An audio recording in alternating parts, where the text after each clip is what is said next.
Okay, let's get started. It is Wednesday, so I'm recording this. I know Sophie can't be here today, so maybe she'll say hi to us.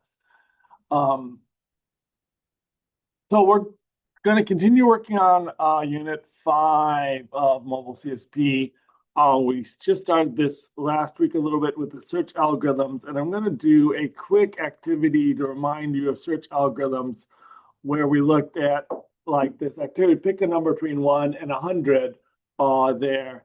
And again, if you're told that your number is higher or lower, you can be pretty efficient at doing this. I don't know if you've ever played the game 20 questions, like in the car. And the idea with 20 questions is that you should be able to just basically, if you can keep dividing the world in half, you can get from the entire universe down to one thing in 20 questions because 2 to the power 20 is a very big number there. So if you can keep dividing everything in half, that works out really well. Of course, you can never think of questions that divide the world in half all the time. So with numbers, pick a number between 1 and 100, you can keep dividing the remaining numbers in half pretty well. You start 50, and then you go, and if it's lower, you pick the number between 1 and 50, like 25, and then you can do that. So we call this a binary search when we are searching through something that's sorted. It's much faster than what we call a linear or a sequential search. And to show you that, I'm going to have 2 students try to locate something in these 2 books. Okay, so you're going to race against each other. You either get a big book or a little book. Okay, so I'll take the challenge. Okay, here's yours. Okay. Here's yours. Thank you. Okay, so you in the little book here have to find the word trout. Trout. Not yet. That's what you're going to be looking for. You in your book, what does it say on the front? Have to find Anna for now. That word is in your book. All right. Okay. So why don't you go and see who's fastest at finding this this word in your book. So I found salmon. salmon, that's a fish, but it's not a trout. Now, one of these is an encyclopedia, which is organized alphabetically, and the other one is not. It's just a book of of stories. Okay, so you found yours, even though you had a really big book. How did you find it so fast? You said it was an encyclopedia. When you Yeah. said that, I was like, I knew.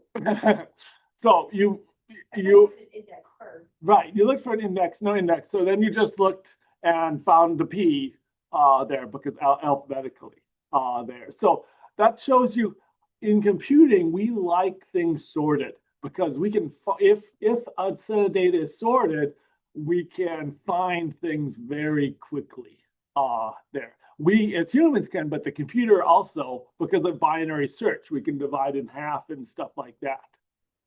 So we want things sorted. So that's going to lead us to our next thing, which is sorting. We're going to talk about sorting algorithms because one of the things we do then want to do is sort things. Look, I need my book. Oh, darn. So, Thanks. no trout yet.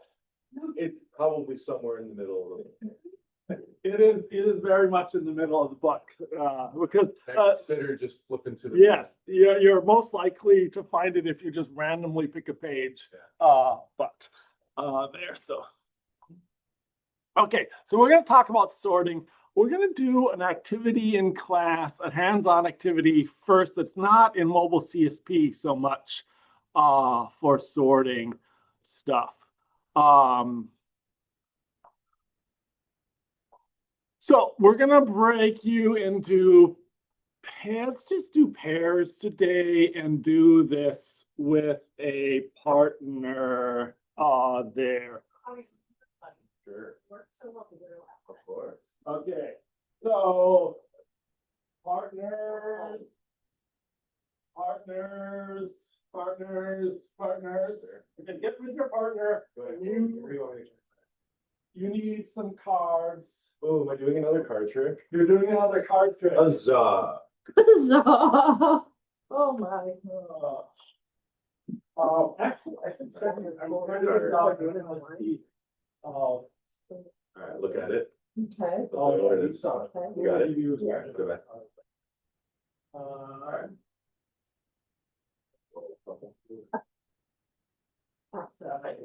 Yeah. I want to get it wrong.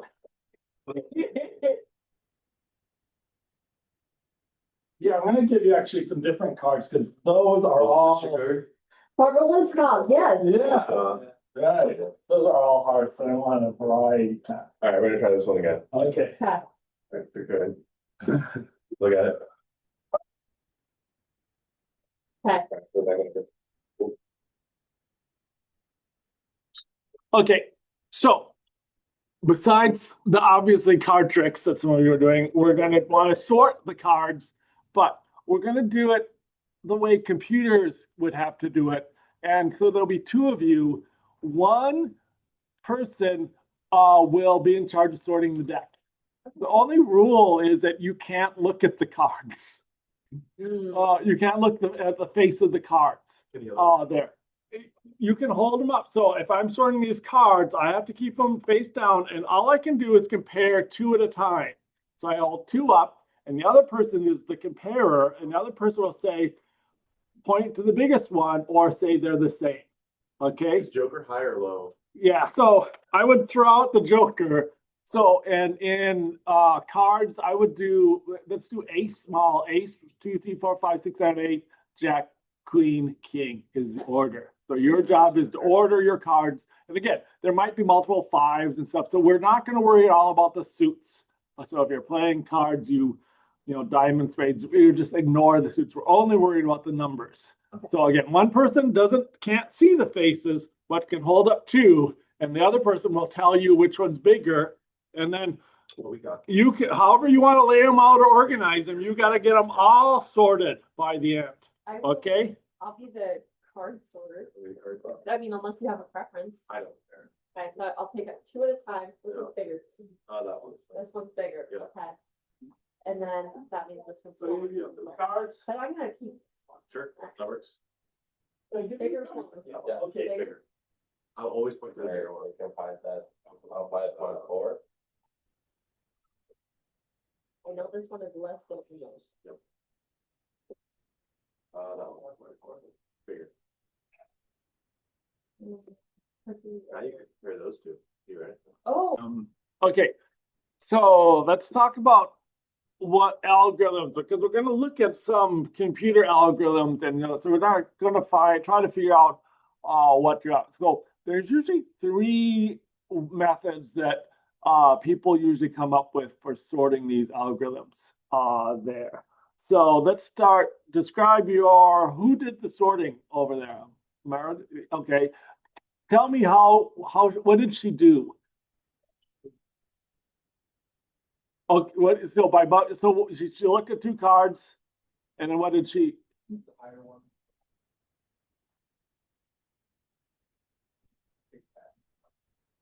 Oh, so yeah, she would just go through, laid out all the cards compared to, and always keep the higher one on the right, there, and then to go through that again, right? And then so the first pass, you're guaranteed that the highest one will be on the right hand side, right? And the next pass, so yeah, so that is very similar to this. If you go into 5-4, there's these bubble sort activities, and so this is the bubble sort one there.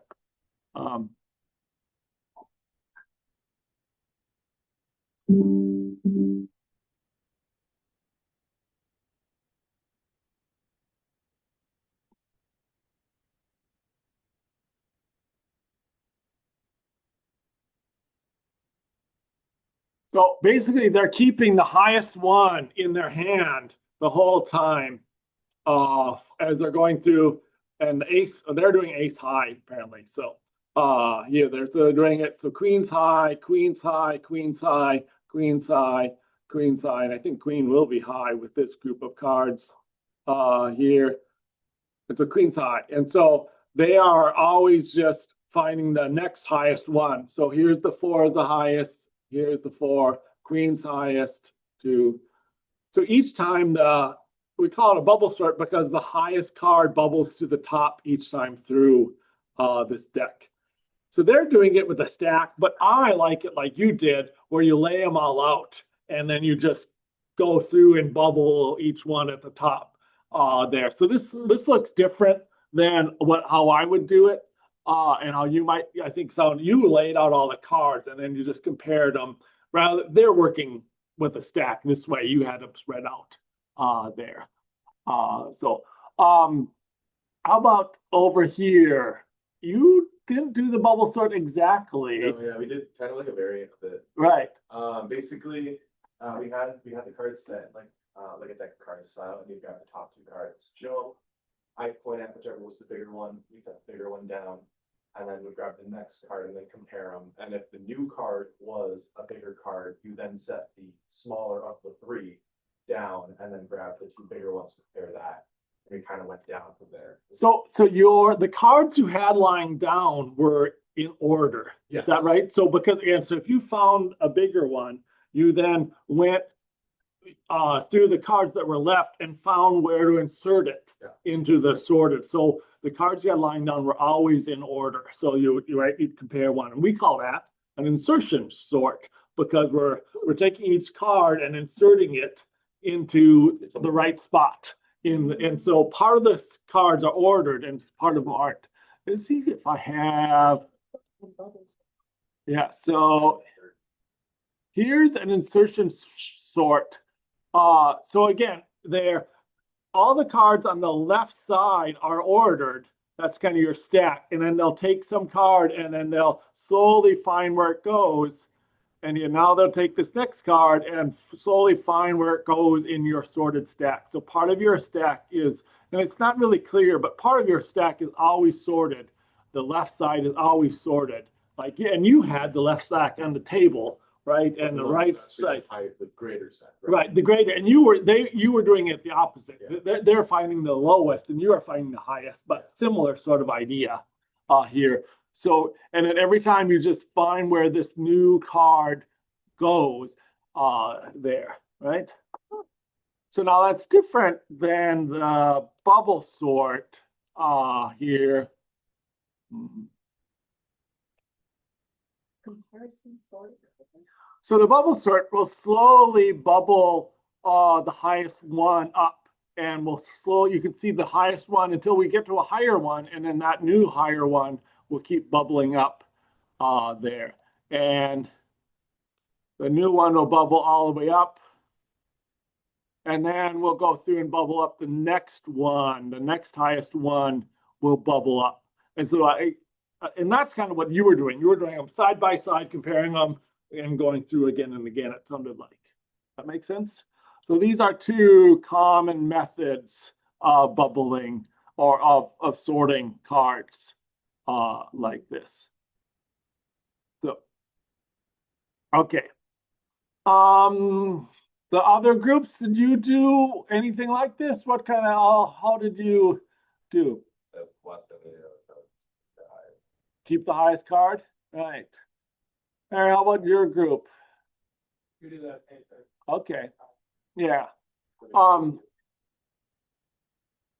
Now the bubble sort is okay, but it's not the greatest. So this is when Barack Obama, he was a senator, I think, at this time, but he was at Google talking to the head thing at Google. And one of the common interview questions is Google is how to sort a whole bunch of things. Now,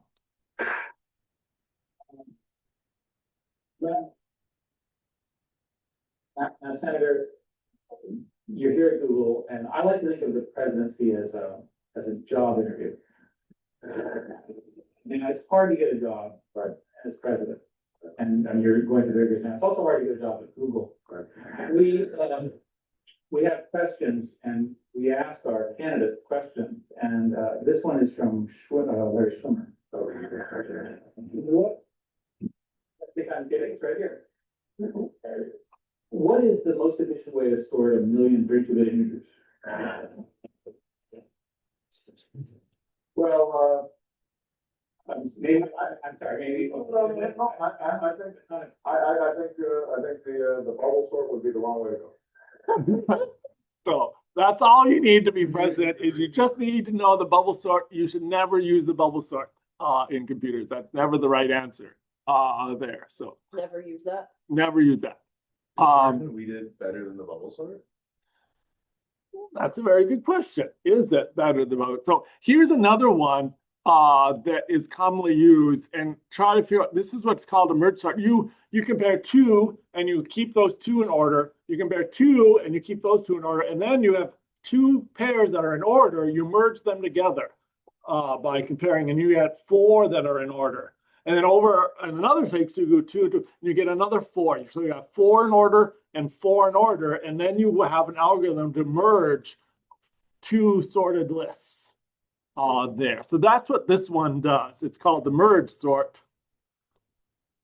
Oops, I went too far. Back. I gotta get my there.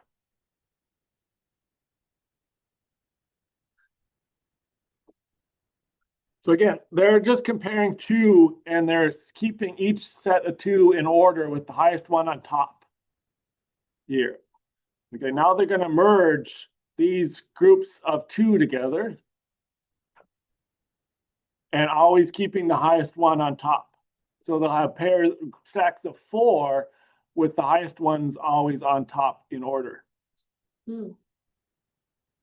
And again, they don't always have the same number, so they have one extra card off in the right, so they're going to merge that one card in at some point here. Yeah. So they'll. Okay, so now they have these stacks are in order. They're going to merge these stacks.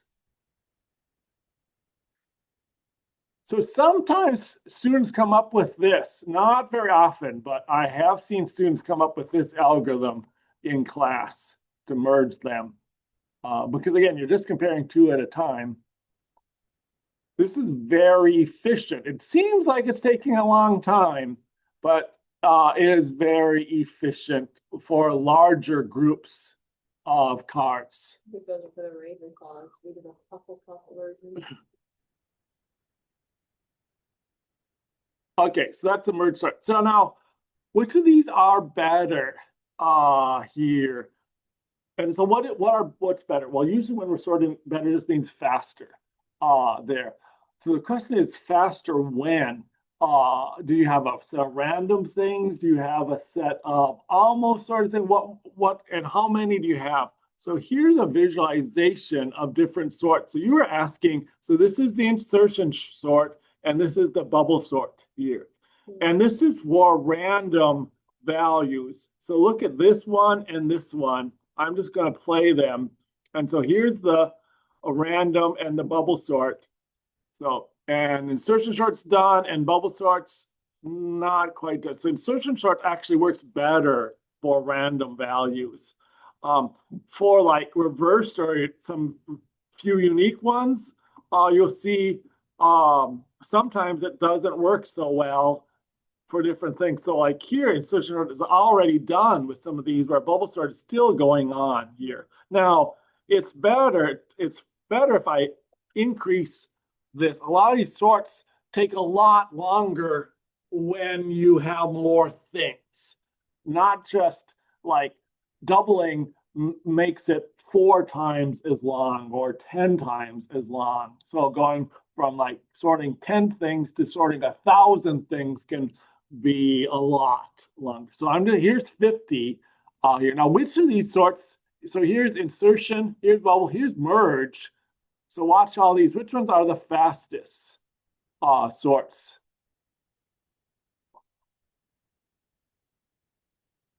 The reverse. So insertion sort is still going, bubble sort is still going with random things here, but like these sorts are almost all working fine. The quick sort has a hard time where you just have a few unique values. You have a lot of things that are the same. It has a trouble with that here. But again, bubble sort works pretty well in search if things are nearly sorted, but for a lot of these stuff, it's still going on and on. So insertion sort is actually done, but again, selection sort and bubble sort are still going here. And again, this is only with 50. Imagine doing this with 1,000. What about bucket sorting? Let's talk about bucket sorting in just a sec. So, okay, there we're all done with those. Wait, actually? No. I was like, that doesn't sound very algorithmic. Yeah, So the heavy sprays always on the top. there is another way of sorting, and this is what we're going to do is a bucket sort. And what this does is, so normally when you sort, you don't know necessarily how, like if I say pick a number, and it could be any number, it could be positive or negative, it could be 1,000,000, it could be 4, it could be, it could be a decimal number. So you often don't know the range you're sorting it. But if you do know the range, you can often, and they're in discrete values, you can sort it very well. So here's your challenge. You have your cards, they are in 4 suits: hearts, spades, clubs, diamonds. I want you to sort them into those 4 suits. So can you do that for me? Want to sort? You want me You to can sort. sort? I sorted it last time. And so you can look at each card and just see if it's hearts, which suit it is, and do something with it. Oh, Okay. sorting. You can you can look at the card faces here and just sort.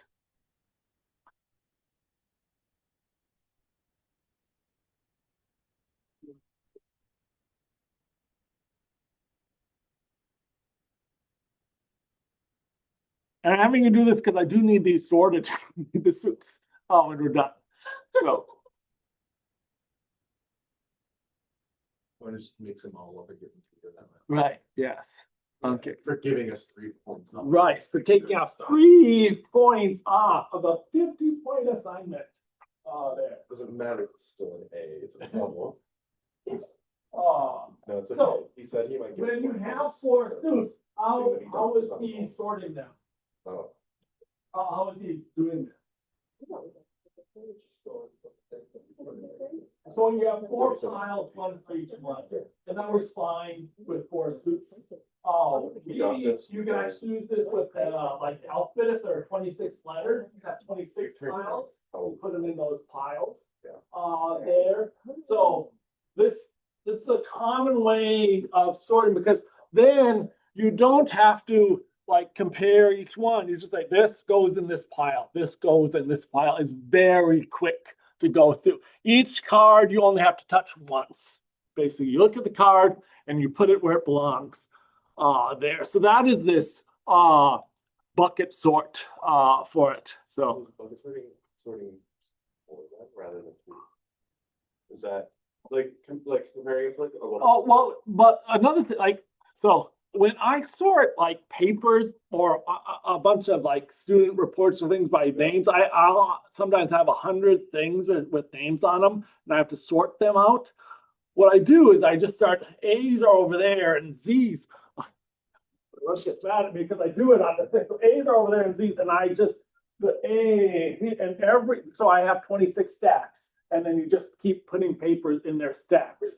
So then you get them all in their stacks. And one thing that's nice about that, I eventually have to alphabetize them, but now I just have 3 people that with last name L. I can just quickly sort those, and then I can combine this all. So often we do a bucket sort, and then we do some sort of sort in between of each individual bucket if we need to for this. Well, how do you sort? Like if I gave you a whole deck of cards, how would you sort? Have you sorted a whole deck of cards? How do you sort a whole deck of cards? What? Typically a bucket sort for me. Okay, by suit or by number suit, and then you have 12 in each suit, and then you sort 13 in each suit. Go ahead, do by now. With numbers, yeah. So again, depending on, it's interesting because you can often kind of tell what card games people grew up playing by how they sort things. There. Okay, I'm going to show you one other video. This is called a radix sort. This is for sorting big numbers. See if you can understand this. So, like if you are sorting things like, let's say we're sorting things by 4-digit addresses.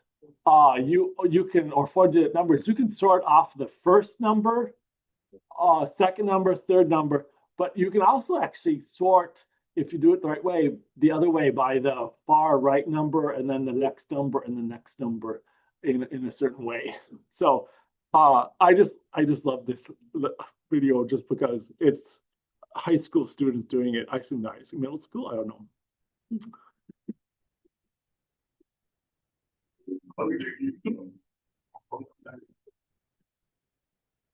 So again, 3-digit numbers, they're going down to 1 digit.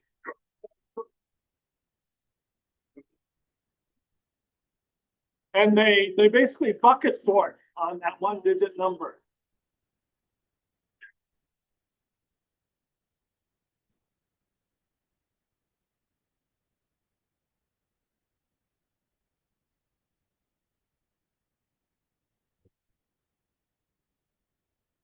Okay, now they're going to look at their second digit.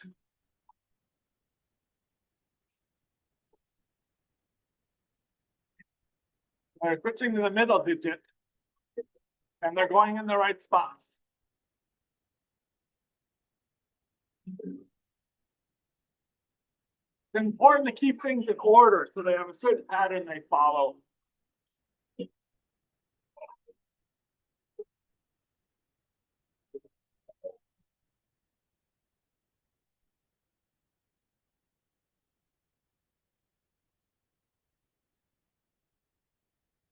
Okay, now they're going to go to their last digit.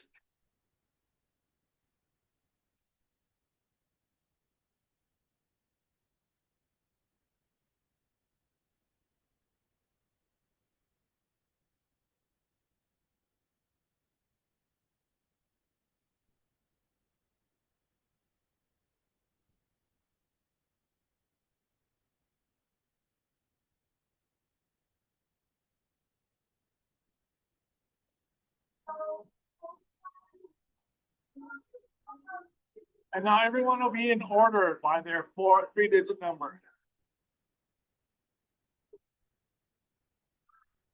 Wow, Wasn't that exciting? that was awesome. So, okay, so that's called a radix sort, just so you know, for this. Okay. Okay, so what are we doing today? Okay, we're ready, I think, to go. And so I think you can do the reflections. Bubble sort and merge sort are referred to as comparison sorts because values of 2 pieces of data are compared during each step. Why is the radix or the bubble sort not a comparison sort? So again, one, we compared 2 things at a time, but what did you do with the bucket sort that was different there? So which sort do you think would be fastest if you had to sort more than 1 deck of cards here? So that looks good. Okay, let's go on to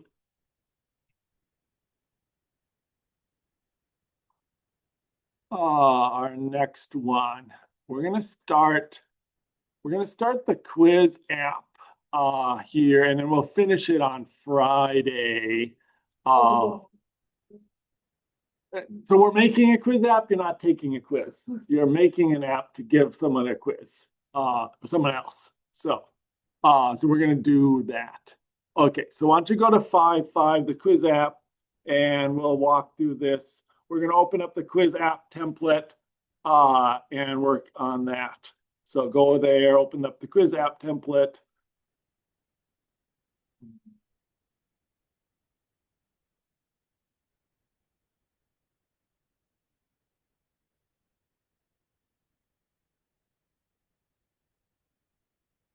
So in the quiz app, there's going to be pictures of 3 famous computer people and questions about them. So that's what you want. And it should start with a picture of Grace Hopper on here. So, and I'm going to pop up this short handout version so we can look at this.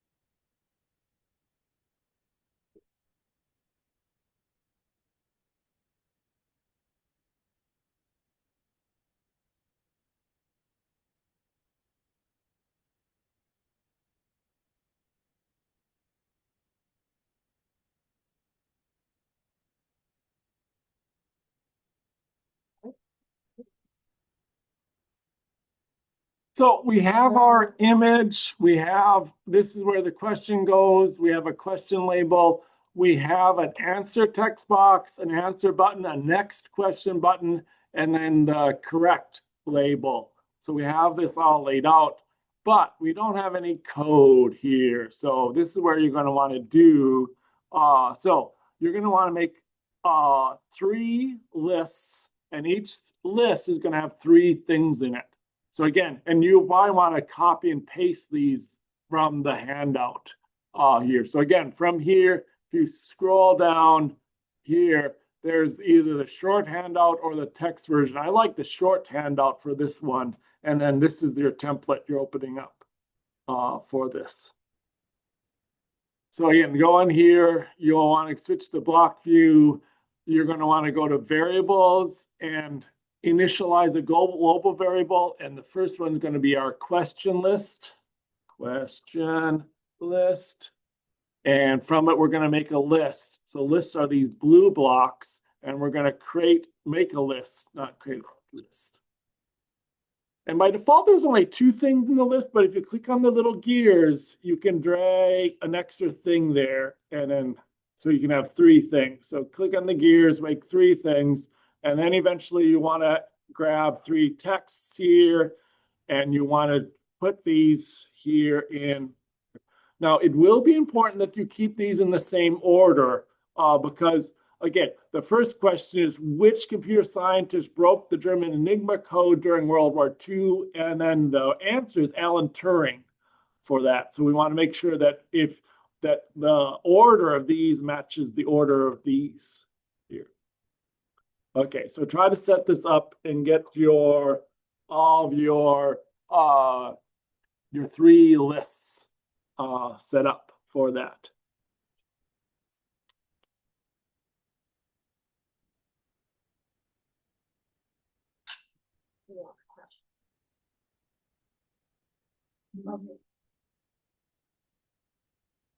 It's 1, they're right here. Oh, they're in that one. They're in there. So you just copy and paste. I really appreciate that.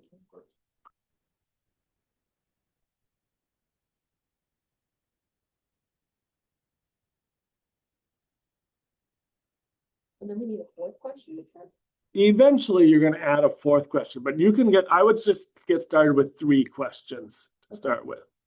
And again, once you do this, I'm actually going to duplicate this whole thing and then rename, because I need an answer list. I'm just going to call the next one answer list here, leave it there, and then just paste in my answers here instead of the questions.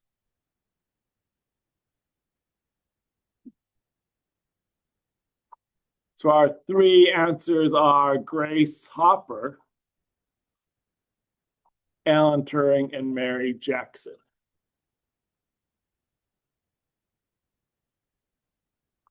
Every other year, we tend to send students to the Grace Hopper Celebration of Women in Computing, which is one of the biggest computing conferences in the world.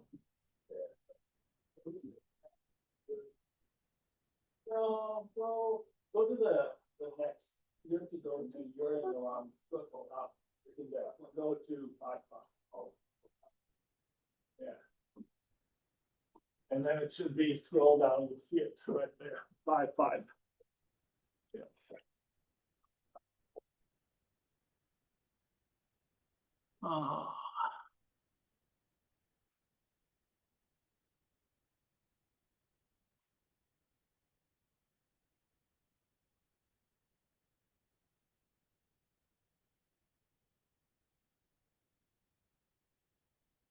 And we have a picture of each of these people also, a JPEG picture.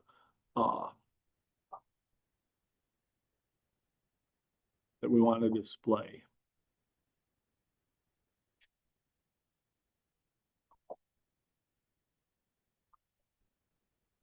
You just put those pictures in a text box or? Yeah, oh, the names of the pictures will be there in the text thing. And then when we start working with the algorithms, we'll want them. So, and then the first code we want to do is that event handler screen initialize. That's under control. And you scroll down to, no, it's under screen one. And then at top, it's initialize. So under screen one, find initialize one and put it there. And then you want to do that. Show the first person picture in question here. So again, we want to set in our designer, we want to set the picture here. We're going to set that picture. It is image one. So we want to set image one's picture. So image one's picture. Set image one's picture. But we don't want to just set it to Alan Turing. We're going to pick one of these pictures and set it to that. So see if you can read through this and see if you can figure out what to do. And I'll walk through it again in just a little bit. Oh, okay. So like students were reminding me that I missed this. We do need a variable called index. So we need another global variable here. We need it called index. And that's just going to be what question number basically we're doing. And we're going to set that as 1 to start with.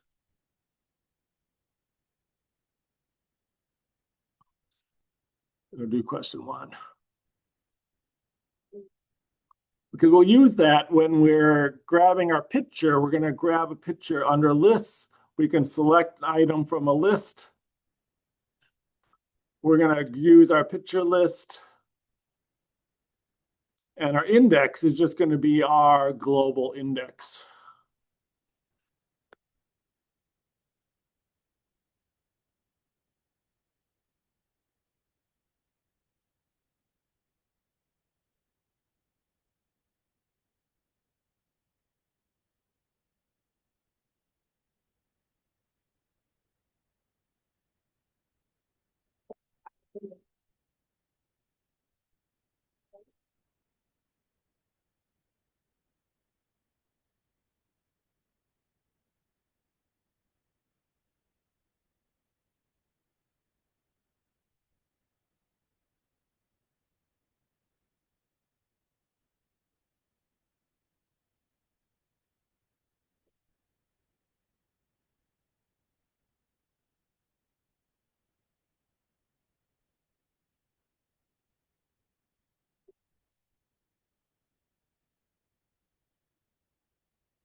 So what we want to do is when our screen starts, we want to display the first image, and that should be Alan Turing. We also want to display the first question. So right now, I have the first image popping up.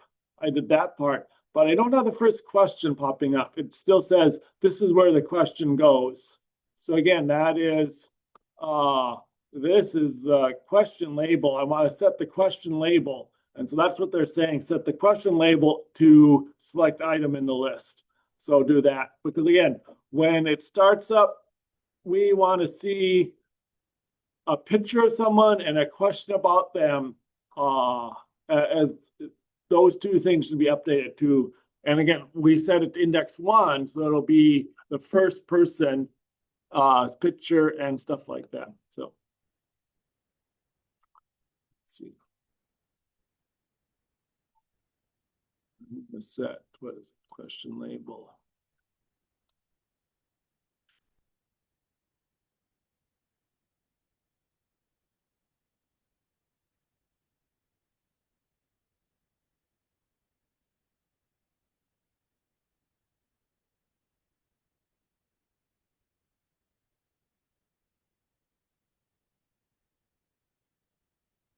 So now if I reconnect, refresh, I have the question popping up and the picture of this. What is your question? What? What's your question label? Is that your correct label? That's, the question label is this, Oh, I this see. box right here, where the question goes, is the question label. Thank you. Yep. So again, when the screen initializes, we want to do that for this.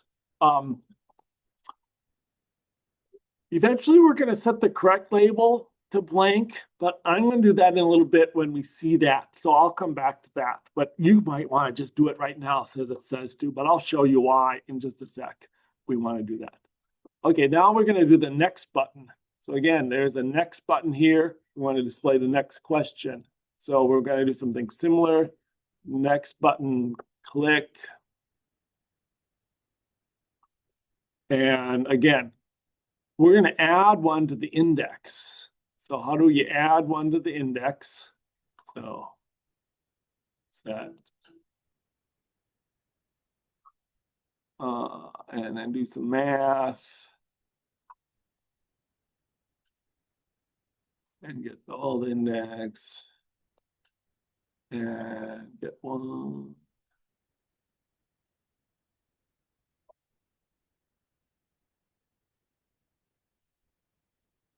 Add one to the index. I'm going to skip this if part for now, and we'll come back to that. And then I'm going to do this stuff. And this is actually the same as this. I'm going to copy and paste that and copy and paste this because I've changed the index. So that should work now for this. So now if I look at my screen, where's my screen here? See if I can click the next button and it'll display a picture of Mary Jackson and a question about Mary Jackson. I go next, and I'll display a picture of Grace Hopper and a question about Grace Hopper.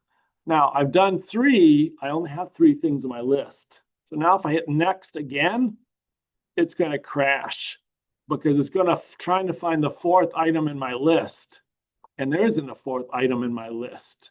So that's why when I hit the next button, I only want to do this stuff if the index is if the index is greater than the length of my list, I want to set it back to 1 so I kind of loop around. So I'm going to add in that if then. So I'm going to go out to my controls, add an if in here. So I'm going to add 1 to the index, and then I'm going to check if that index is too big. We're going to reset the index to 1 again. Back to 1.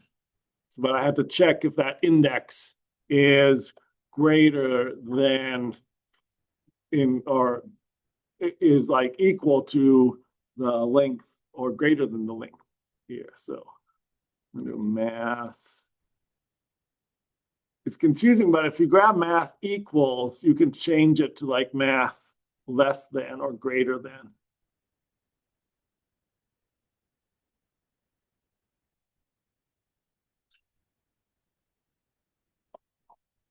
So see if you can set this up. So we want to set this up so that when we run it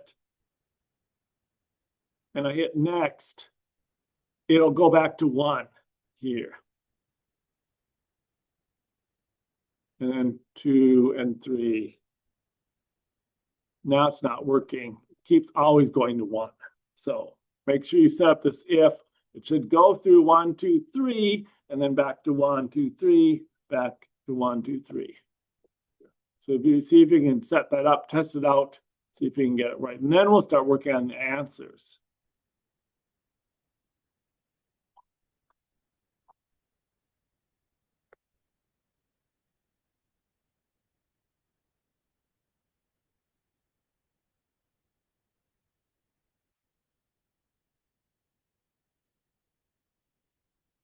Greater than one.